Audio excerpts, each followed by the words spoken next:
नमस्कार, बहुत स्वागत है आपका न्यूज़ 18 के डिजिटल प्लेटफॉर्म पर। मैं हूं प्रशांत कटारिया और मेरे साथ मौजूद हैं मेरे साथी अक्षय। और आज बात फिर बिहार की। बिहार में राज्यसभा की 5 सीटों के लिए चुनाव हो चुका है, नतीजे भी आ चुके हैं। इस पर पूरी डिटेल आज होगी। इसके अलावा आपको ये भी बताएंगे कि आखिर ऐसे कौन से वो 4 विधायक थे जो गायब हो गए और उसका असर क्या पड़ा, किसके लिए फायदा हुआ, आखिर महागठबंधन फेल क्यों हो गया, इस पर भी हम करेंगे बात। और साथ ही बात इस पर भी होगी, चूंकि अब नीतीश चल दिए हैं केंद्र की राह पर, तो फिर मुख्यमंत्री कौन होगा, ये रेस अब क्या वाकई बेहद तेज रफ्तार में शुरू हो जाएगी। अपडेट अक्षय के साथ। सबसे पहले उन 5 नामों को जरूर बताइए जो चुनकर आए हैं राज्यसभा में। वैसे कहा जा रहा था कि एनडीए के पास 4 राज्यसभा की सीट के मुताबिक विधायक हैं, लेकिन 5वां भी आ गया। सबसे पहले तो पूरे बिहार वासियों को प्रणाम, नमस्कार। देखिए, सबसे जो अभी अपडेट है कि बिहार राज्यसभा चुनाव का परिणाम आ चुका है और 5 सीट जो है वो एनडीए के खाते में गई है। 5 उम्मीदवार एनडीए के जीत गए हैं, जिसमें नीतीश कुमार थे, नितिन नवीन थे, रामनाथ ठाकुर थे, उपेंद्र कुशवाहा थे। और जो 5वीं सीट थी शिवेश राम की, उसी को लेकर के जो मेन लड़ाई बिहार में चल रही थी, जो उठापटक देखने को मिल रहा था। तेजस्वी यादव पनास होटल में जो है एक तरह से समझिए कि उनको घेर के रखे, घेराबंदी किए हुए थे। उस स्थिति में भी शिवेश राम की जीत हो गई और महागठबंधन के ही विधायक नहीं पहुंच पाए वोट करने के लिए। उसमें से एक आरजेडी के थे और 3 विधायक जो है वो कांग्रेस के थे। तो आप ऐसे समझिए कि बहुत आसानी तरीके से या आप कह सकते हैं कि लोटस ऑपरेशन लोटस हो गया या फिर आप ये कह सकते हैं कि क्या नीतीश कुमार जो है कुछ खेल कर दिए कांग्रेस विधायकों के साथ में, या फिर आरजेडी के वो विधायक जो वोट करने के लिए नहीं आए। मतलब आपस में ही टूट रहा और तेजस्वी यादव पनास होटल में कैलकुलेट करते रहे, नंबर जोड़ते रहे, जमीन पे कुछ और हो गया, खेल कुछ और हो गया। और 5 सीट राज्यसभा की 5 सीट बिहार की वो एनडीए के खाते में चली गई। बिल्कुल। अब आप बोल रहे हैं जो 4 विधायक टूटे हैं, ये 4 विधायक स्वाभाविक है कि महागठबंधन के खाते के जो 4 विधायक हैं टूटे हैं। इसका कुछ और संकेत भी मिलता है क्या संभाल नहीं पाया महागठबंधन अपने विधायकों को, जिसका जिक्र आप कर भी रहे हैं कि पलाश होटल में सभी को इकट्ठा करके रखा गया था, घेरेबंदी कर दी गई थी, फिर ये 4 बाहर कैसे निकल गए? देखिए, आरजेडी का उनमें एक है। और कल तक जो खबरें चल रही थी कि सारे विधायक जो है पनास होटल में बैठे हुए हैं, सारे विधायक। यहाँ तक किसी आरजेडी नेता ने कहा था कि हमारे पास 48 विधायक हैं। बिल्कुल। और वो जो है वहाँ पनास होटल में है, तेजस्वी की घेराबंदी है, सभी कोई हैं, सभी मौजूद हैं, तो हम लोग 5वीं सीट जो है आसानी से जीत सकते हैं। लेकिन तेजस्वी यादव के लिए एक बहुत बड़ा झटका है कि आप मतलब महागठबंधन के सारे विधायक को एकजुट करके नहीं रख पाए और वो एनडीए के खाते में चली गई। ये तेजस्वी यादव के लिए एक बहुत बड़ा झटका है। अभी बिहार विधानसभा चुनाव में उन्हें झटका लगा और फिर कुछ ही महीनों बाद जो है तेजस्वी यादव को एक बड़ा झटका लगा है। अब सबसे बड़ी चीज जो है मैं वो बताऊं कि अभी कौन कौन से वो विधायक थे।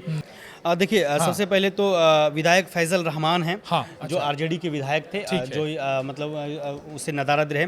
उसके बाद कटिहार जिले के मनिहारी विधायक हैं। फिर कांग्रेस विधायक मनोहर प्रसाद हैं। अररिया जिले के फरबिसगंज सीट से कांग्रेस विधायक मनोज विश्वास हैं। और बगहा के वाल्मीकि नगर के कांग्रेस विधायक सुरेंद्र कुशवाहा हैं, जिन्होंने जो है वोट नहीं किया और वो फरार रहे। रात से ही उनको जो सूत्र कह रहे हैं कि रात से उनको जो है कांटेक्ट किया जा रहा है आपस के, या फिर जो साथी विधायक थे वो संपर्क साधने की कोशिश कर रहे थे।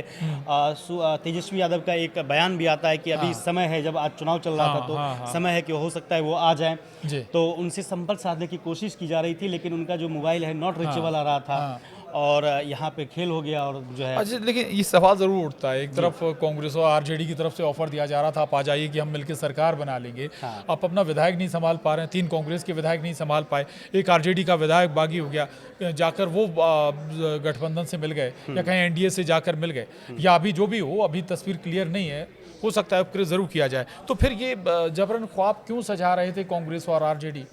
देखिए, सबसे पहले जो फैजल रहमान है वो आप समझिए कि वो एक मुस्लिम विधायक हैं जी, और आरजेडी से ऐसे नदारद हो जाना, गायब हो जाना, ये एक सवाल महागठबंधन के नेतृत्व के लिए उठता है कि क्या। और दूसरा चीज़ आप देखिए कि यहाँ पर जो मुझे पूरी जो रणनीति समझ में आ रही है, राज्यसभा चुनाव जो बिहार में हुआ उसमें कांग्रेस ने जो है कोई कैंपेन ही नहीं किया। मतलब कैंपेन का मतलब ये है कि कोई कैप्टनशिप कांग्रेस की नहीं थी, कि जो लीड कर रहा हो, जो पूरे कांग्रेस को लीड कर रहा हो कि भाई आप लोगों को यहीं पे रहना है। आपके 6 विधायक हैं और 3 गायब हो गए।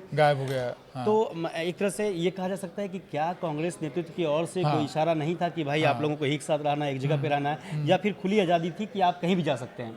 सबसे बड़ा सवाल कांग्रेस पर भी सवाल है, कांग्रेस के शीर्ष नेतृत्व पर भी सवाल है कि कांग्रेस में जब बिहार में चीज़ें हो रही थी तो क्या कोई जो है सचेतक नहीं थे, या फिर जो कांग्रेस अध्यक्ष हैं तो उन्होंने सम्मिलित क्यों नहीं किया, गाइडेंस क्यों नहीं मिला?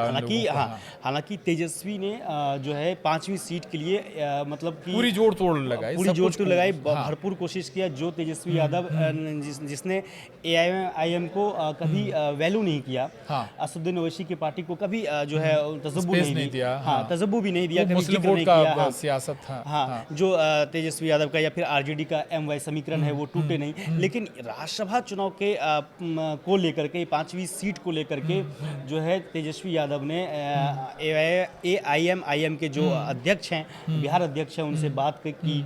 उसके बाद फिर उन्होंने भी समर्थन दिया। तो असदुद्दीन ओवैसी की पार्टी ने भी तेजस्वी यादव को समर्थन दिया है। लेकिन उसके बावजूद आपके अपने पार्टी के जो नेता हैं वो गायब हो गए, कांग्रेस के नेता गायब हो गए। तो ये मैं बार बार कर रहा हूँ कि ये कहीं ना कहीं कांग्रेस के शीर्ष नेतृत्व पे भी सवाल है, और तेजस्वी यादव के ऊपर सवाल है ही कि क्या आप पनास होटल में बैठ के कैलकुलेटर से कैलकुलेट करते रह गए? अभी तो अब तो क्या है ना कि सोशल मीडिया पे तो यही सब चीजें चलेगी कि भाई आप जो है कैलकुलेटर पर संख्या जोड़ रहे थे और जमीनी हकीकत कुछ और थी। आपके विधायक कहीं और चले गए, आपकी पार्टी का एक विधायक यहाँ स्लिप हो गया, कांग्रेस के 3 विधायक स्लिप हो गए। कल तक देखिए, कल रात तक ये जो है RJD नेताओं की ओर से कहा जा रहा था कि नहीं भाई सब कुछ सही है, हम 5वीं सीट जो है जीत रहे हैं, सब कुछ सही है, और अंतिम स्थिति, अंतिम परिणाम जो है वो NDA के पक्ष में आया। ये 41 का आंकड़ा चाहिए था, और शायद अगर ये अगर कैलकुलेट सही हो जाता तो शायद एक राज्यसभा सांसद महागठबंधन के खाते में भी चला जाता है। जो सीट का जो विधानसभा में जो हम मतलब सीट का जो आंकड़ा है, तो 4 सीट जो है आसानी से वो जो NDA के फेवर में चली जाती जा रही थी आंकड़ों के हिसाब से। 5वीं सीट पे जो है पूरा मामला फंसा हुआ था, तो उसी को लेकर के 41 जो है नंबर चाहिए था, जिसमें से कि अगर ये 4 मौजूद होते तो ये तेजस्वी के तो तस्वीर कुछ और होती। ये बिल्कुल साफ है। लेकिन इससे एक और बहुत महत्वपूर्ण तस्वीर साफ हो गई है कि नीतीश राज्यसभा चले गए हैं, राज्यसभा सांसद बन गए हैं, केंद्र का रुख उन्होंने कर लिया है। केंद्र में अब उन्हें क्या उपकृत किया जाता है, केंद्र में मंत्री बनाया जाता है, मंत्री बनाया जाता है तो मिनिस्ट्री कौन सी होगी, क्या उनके पास पोर्टफोलियो होगा, ये सब अलग चर्चा का विषय है। लेकिन उससे पहले जो चर्चा है, और वो महत्वपूर्ण चर्चा है कि माफ कीजिएगा, बिहार का मुख्यमंत्री कौन होगा। बिहार के मुख्यमंत्री की रेस में बहुत सारे नाम अपनी अपनी लॉबिंग कर रहे थे। उधर चिराग पासवान भी लॉबिंग कर रहे थे, इधर नीतीश कुमार के बेटे निशांत कुमार को लेकर भी लॉबिंग हो रही थी। सम्राट चौधरी का जिक्र लगातार आता रहा। बीजेपी की तरफ से कई और नाम भी कहें तो बीजेपी की ओर से कई और नाम भी आए। तो अब ऐसे में लेकिन ये जो चर्चा बनी हुई, ऐसा ना हो कि स्वाभाविक है, अब ये तो नजर आ रहा है कि संभव है कि बीजेपी का ही मुख्यमंत्री हो, कोई बीजेपी की पार्टी से ही कोई मुख्यमंत्री हो, लेकिन कौन होगा ये सवाल है। बीजेपी का या जो नया नेतृत्व है, जो नई लीडरशिप है, उस नेतृत्व में अभी तक केवल और केवल चौंकाने वाले फैसले अक्षय मिलते रहे हैं। देखिए, सबसे पहले तो हम अभी इस पे हम बात करते हैं कि मुख्यमंत्री अब कौन हो सकते हैं, लेकिन एक चीज़ हम और अभी जोड़ना चाहेंगे इस खबर में कि अब जो हमारे 3 कांग्रेस के विधायक जो नदारद रहे, जो गायब रहे, जिनका फ़ोन नॉट रीचेबल रहा, पूरे महागठबंधन के नेता जो है उनसे कांटेक्ट करने की कोशिश करते रहे, लेकिन वो गायब रहे। क्या ये कहीं ना कहीं इसको कौन साधा? आखिर इससे कौन एक मास्टर माइंड है, कौन वो किंग मेकर हैं जो उस 3 कांग्रेस विधायक को जिन्होंने दूर रखा वोटिंग प्रक्रिया से? मुझे लगता है कि इसमें कहीं ना कहीं भूमिका नीतीश कुमार की रही होगी, क्योंकि नीतीश कुमार आसानी से कांग्रेस को साध सकते हैं और उन्हें पता है। क्योंकि मुझे नहीं लगता है कि बीजेपी के कोई भी नेता जो है कांग्रेस के विधायकों को मतलब कि साइड कर दे या साध ले या फिर समझा बुझा ले कि भाई आपको वोट नहीं करना है।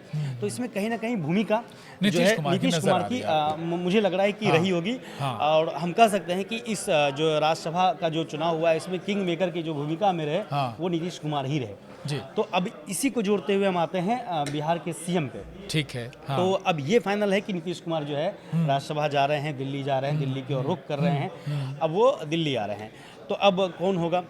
अब यहाँ पे है कि नीतीश कुमार की भूमिका क्या रहेगी CM की कुर्सी को लेकर के। तो मैं मतलब जो मुझे लग रहा है कि CM जो है, फिर मैं बताना चाहूँगा कि नीतीश कुमार के समर्थन के साथ ही जो भी CM बनेंगे नीतीश पसंद का ही होगा। एक लाइन में कहें तो नीतीश कुमार की पसंद का ही CM होगा। भले ही वो बीजेपी का चेहरा क्यों ना हो, बीजेपी का चेहरा भले ही हो, लेकिन वो उसकी नज़दीकी नीतीश कुमार के साथ नीतीश जिसे होगी। चाहेंगे वही हाँ, CM नीतीश होगा। जैसे चाहेंगे वो सीएम होगा, चाहे वो सम्राट चौधरी हो हाँ, या बिल्कुल। विजय सिन्हा हो या कोई और हो, कोई और भी चेहरा हो, अगर कोई तीसरा चेहरा भी संघ समर्थित चेहरा भी कोई अगर बीजेपी रखती है तो भी वो नीतीश की परमिशन के बगैर नीतीश कुमार के साथ उनका सामंजस्य होना ही नहीं चाहिए। लगेगी। जी बिल्कुल, नीतीश कुमार के साथ उसका सामंजस्य होना ही चाहिए।